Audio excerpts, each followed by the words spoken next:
আজি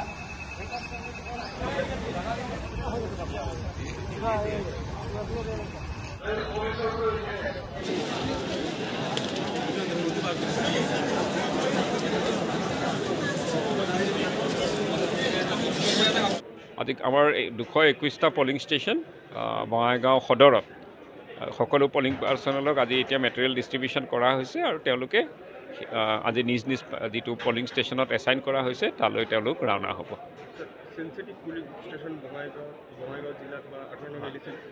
একজেক্টলি চেনজিটিভ বুলি শব্দটো আজিকালি নাই।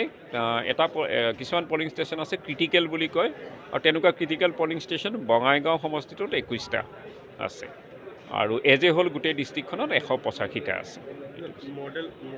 মডেল পলিং ষ্টেচন আমাৰ 6টা আছে 6 আৰু ওমেন পলিং ষ্টেচন আমাৰ 9টা আছে। ইউথৰ কাৰণে এটা পলিং ষ্টেচন ইউথ বুলি কোৱা হৈছে আৰু সেইটো টোটেলি মানে খুব ইয়ং পলিং পাৰ্চনেলে সেইটো মেনেজ কৰিব।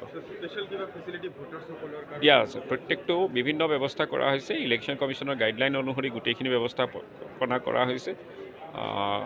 VISৰ কাৰণে কৰা হৈছে, দেন PWD পাৰ্চন যিবিলাক ভোটাৰ তেওঁলোকৰ কাৰণে কৰা হৈছে।